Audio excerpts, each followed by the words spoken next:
My cousin stole the money I saved for my son's surgery. He'll be fine. Kids heal fast, she smiled, booking a trip to Paris. But a week later, she regretted it. When my cousin Kelly posted that Instagram story of her holding up a glass of champagne on a flight to Paris, something felt off. I couldn't place it at first. Then I saw her designer carry-on in the next shot, and my stomach dropped. It was the same day I noticed the money was missing from my account. I'm still trying to process everything that's happened in the last 48 hours. Maybe saying it out loud will help me figure out what to do next. My son Koa is 7, and he needs corrective surgery for his leg. He was born with a condition that affects his walking. It's not life-threatening, but it impacts everything he does.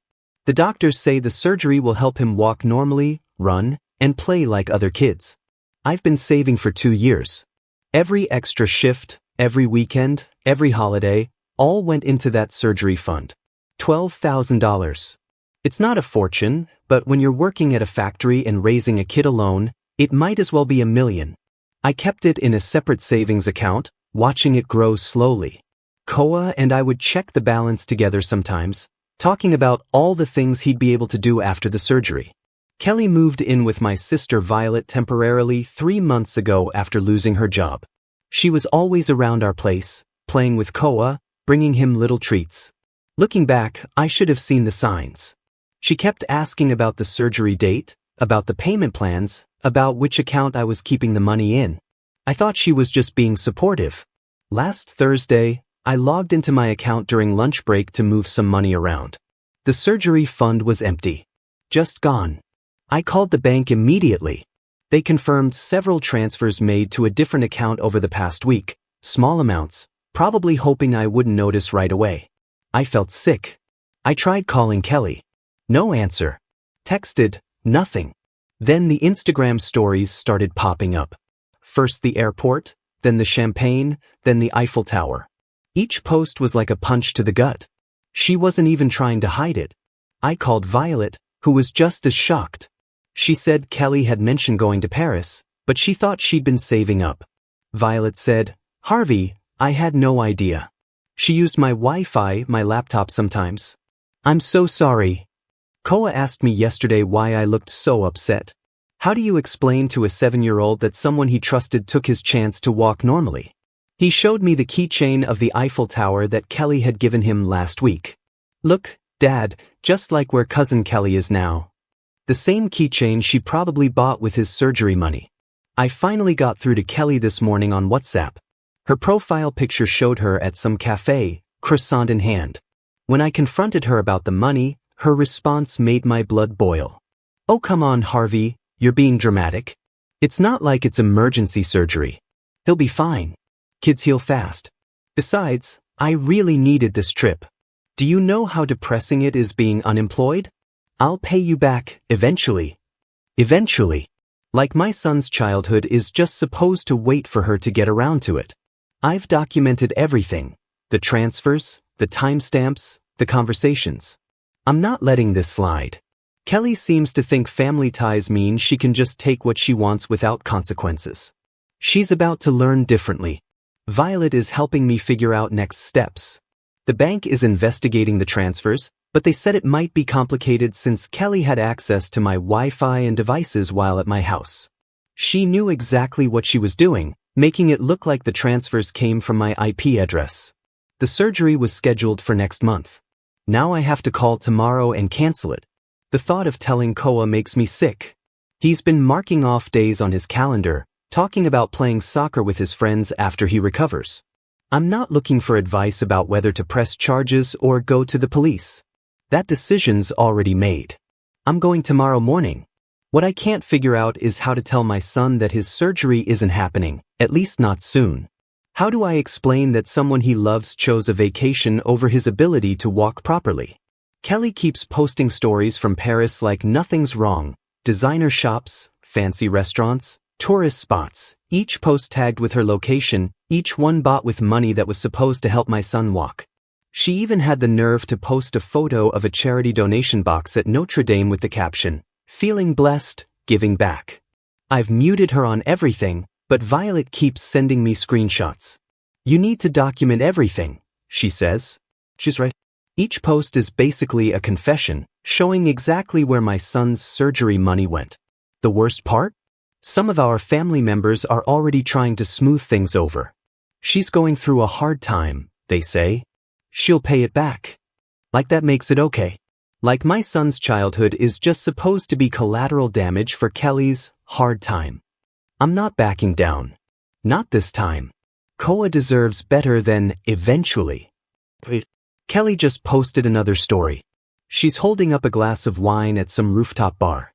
Caption says, "Living my best life. Sorry not sorry." That's fine. Keep posting, Kelly. Keep showing everyone exactly who you are. I'll be at the police station first thing tomorrow. Wait. First, thank you everyone for the support on my last post. A lot has happened in the past week, and none of it is what I expected. I thought filing a police report would be the hard part. Turns out that was just the beginning. The police were straightforward. Since Kelly had access to my Wi-Fi and devices while staying at my place, they're treating this as a civil matter. They took my statement and documentation, but told me I'd probably need to pursue it through small claims court. Not exactly the response I was hoping for, but at least everything's officially documented now. Meanwhile, Kelly's Paris adventure keeps unfolding on social media like some twisted reality show. Yesterday she posted a haul video, 3 luxury handbags, new shoes, what she called her Paris wardrobe upgrade. The total she casually mentioned spending would cover Koa's surgery and recovery therapy. She even tagged the stores and added, "Living my dreams." But here's where it gets interesting. Remember my sister Violet? She did some digging and found out Kelly's been telling different stories to different family members. To our aunts, she claimed I offered to help fund her fresh start. To our cousins, she's saying the money was a loan we agreed on. To her parents, she insisted I was being generous because she's family. The stories keep changing, but they all have one thing in common. Somehow I'm the bad guy for wanting it back. Kelly's parents called me last night. They offered to help with some of the money to keep peace in the family. Their idea of help? $2,000, paid in installments over 6 months. Because apparently that's a fair solution when their daughter stole $12,000 from her cousin's disabled child. I told them I'd rather see them in court. The silence on their end was pretty telling. Koa has been asking questions. He's a smart kid. He noticed I took down the calendar where we were counting down to his surgery date. I tried explaining that we need to wait a little longer, but he just looked at me with those big eyes and asked, "Is it because Cousin Kelly needed the money more than me?" 7 years old, and he's already learning some hard lessons about family. I got a text from Kelly this morning. "Look, I get you're mad, but you're making this bigger than it needs to be. I'm not stealing, I'm borrowing. Besides, what's the rush? It's not like Koa's dying or anything. Kids are resilient." Resilient? Like that makes it okay. Violet's been amazing through all this. She's helped me screen capture everything Kelly's broadcasting on social media. Evidence, she calls it. She's right. Kelly's basically building our case for us with every post and story. The family's split down the middle now. Half of them think I should be understanding because Kelly's going through a phase. The other half are horrified but don't want to get involved. Only Violet is openly standing with me. She told our aunt, a phase is getting a bad haircut or dating a drummer, not stealing a child's surgery money. I had to make some tough calls today. First, I canceled Koa's surgery reservation. The hospital put us back on the waiting list, but we lost our original spot. Then I called my bank again. They're still investigating, but at least they've flagged the unauthorized transfers. Small victories, I guess. Kelly finally answered one of my calls today. Want to know her brilliant solution? She suggested I just start a GoFundMe or something because she's not in a position to pay right now. When I reminded her about the designer shopping spree she just posted, she actually said, "That's different. I needed those things for my image. How else am I supposed to network for a new job?" The real kicker came this evening. Kelly posted a long Instagram story about toxic family members and learning to put yourself first. She even threw in some quotes about negative energy and letting go of people who don't support your growth. The irony would be funny if it wasn't so infuriating. I'm meeting with a lawyer next week. Violet found someone who does free initial consultations. The family's already calling me dramatic for bringing lawyers into family business. But you know what? I watched Koa try to keep up with his friends at the park today, limping but determined. That's all the motivation I need. Here's the latest development. Kelly's back from Paris. Instead of laying low, she's hosting a Parisian-themed dinner party to share her travel experience. She actually had the nerve to invite me and Koa. The invitation text read, "Let's put all this drama behind us. Koa would love to see the presents I got him." Presents. Like some tourist trinkets could make up for stealing his surgery money. I've got the lawyer meeting on Tuesday. Kelly doesn't know yet, but she's about to learn that actions have consequences, family or not. She thinks I'm overreacting. Fine. Let's see how she reacts when she gets served with court papers at her little Paris-themed party. Sometimes karma needs a little push. After my last update, things got worse before they got better, but I finally found a way to make Kelly face reality. I didn't go to her Parisian dinner party, but Violet did. She recorded everything on her phone, not secretly, just openly storying like everyone else there. Kelly was in full performance mode, showing off her Paris photos on her iPad, bragging about every purchase. Then she got to a video that made my blood boil. She was at some cafe, holding up her glass to the camera. "Shout out to my cousin Harvey's savings account for making this trip possible. Sorry not sorry." Her friends were laughing in the background.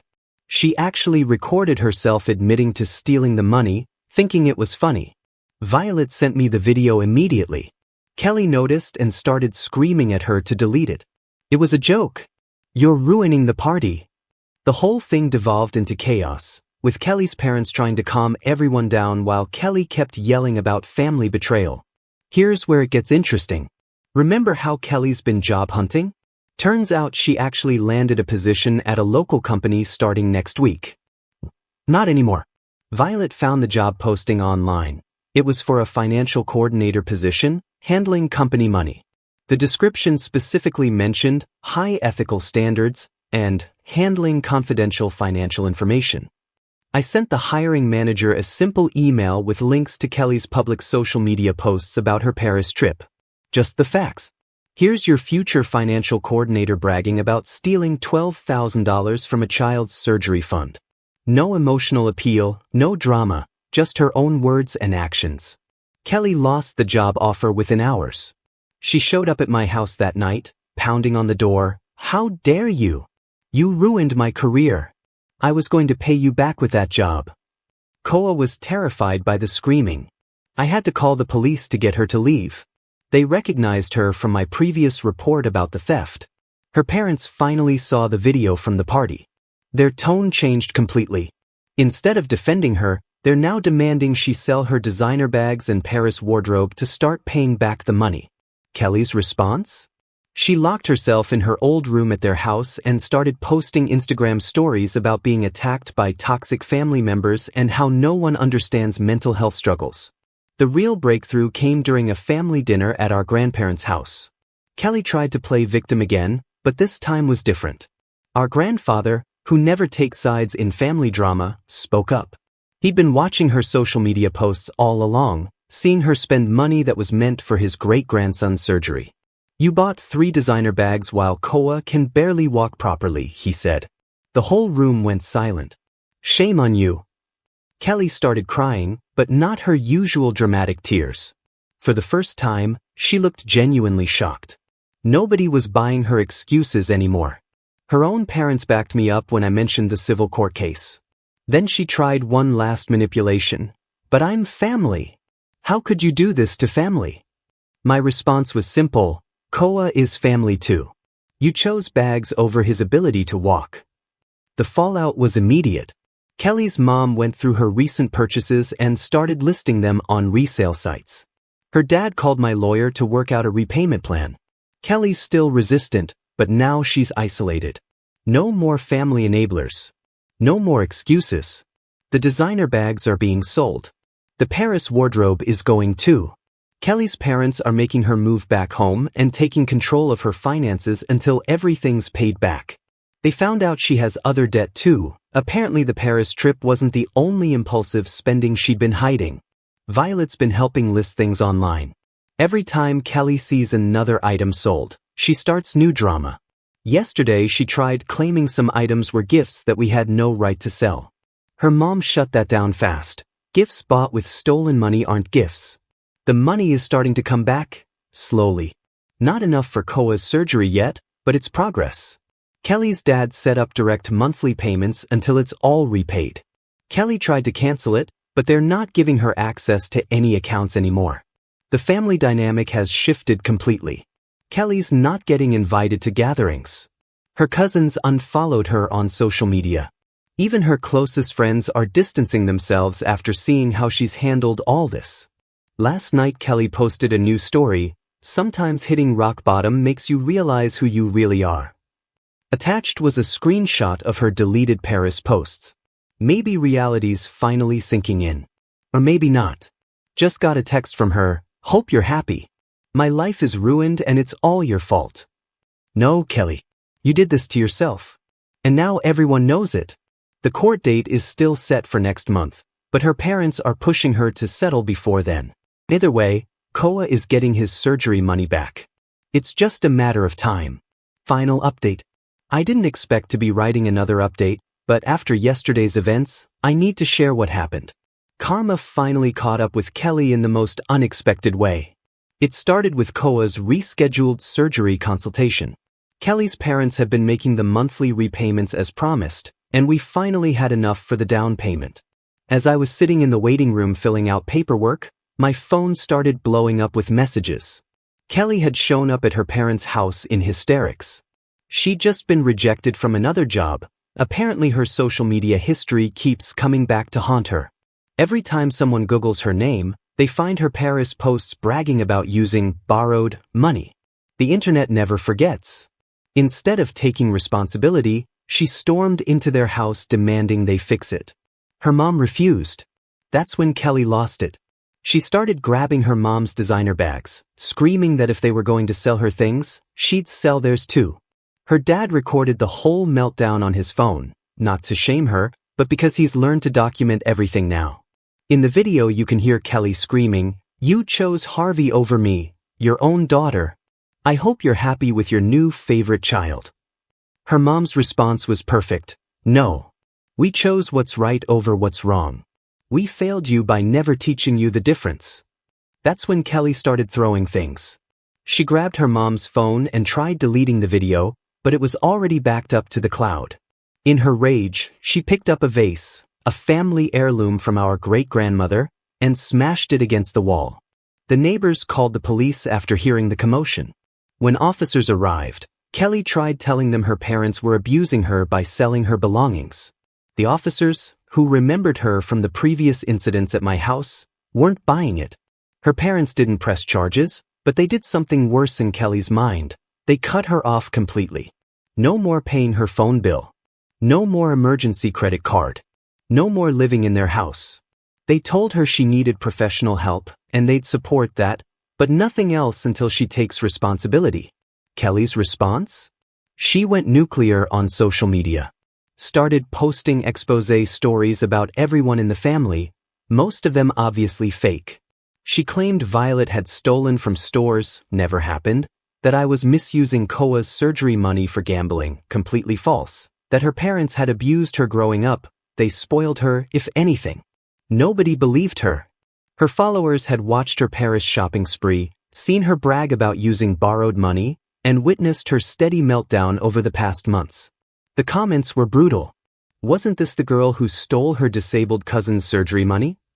Still playing victim after stealing from a child? She tried deleting the comments, but they kept coming. Finally, she posted a tearful video claiming she was being cyberbullied and needed to take a break for her mental health. 10 minutes later, she was posting on her backup account asking if anyone had a spare room she could crash in. Nobody offered. Here's the real karma though. Remember that financial coordinator position she lost because of me? The company posted the job again. Guess who got it? Violet. She started last week. When Kelly found out, she showed up at the office causing such a scene that security had to escort her out. Now she has a trespassing warning too. The family gathered for dinner last night, without Kelly. Her parents brought the final check to cover the remaining surgery money. As we were sitting there, Kelly started spam calling everyone, switching between threats and tearful apologies. Nobody picked up. Her last message to me read, "I hope you're happy. You've turned everyone against me. I'll never forgive you for this." I didn't respond. I was too busy helping Koa pack his overnight bag for the hospital. His surgery is scheduled for tomorrow morning. Kelly's mom pulled me aside before leaving. She was crying, but not from sadness. "Thank you," she said, "for having the courage to stand up to her. We should have done it years ago." This morning something unexpected happened. A package arrived at my door. Inside was an envelope with $2,000 in cash and a handwritten note. "Dear Harvey and Koa, this is all the money I have left. I sold my laptop and some other things. I'm sorry it's not more. I'm sorry for everything. I know sorry isn't enough, but it's all I have right now. Kelly." I added the money to Koa's recovery fund. He'll need physical therapy after the surgery, and every bit helps. As for Kelly, last I heard she's staying at a youth hostel, applying for jobs under a different name, and finally starting therapy. Her parents are sticking to their boundaries. They'll pay for counseling, but nothing else until she shows real change. Koa's surgery is in 12 hours. He's nervous but excited. This morning he said something that put everything in perspective. "Dad, when I can run, I'm going to run so fast that all the bad stuff can't catch us." Run fast, kid. You've earned it. This will be my last update. Thank you all for the support throughout this journey. Sometimes standing up to family is the hardest thing to do, but it's also the most necessary. Hidden Lies.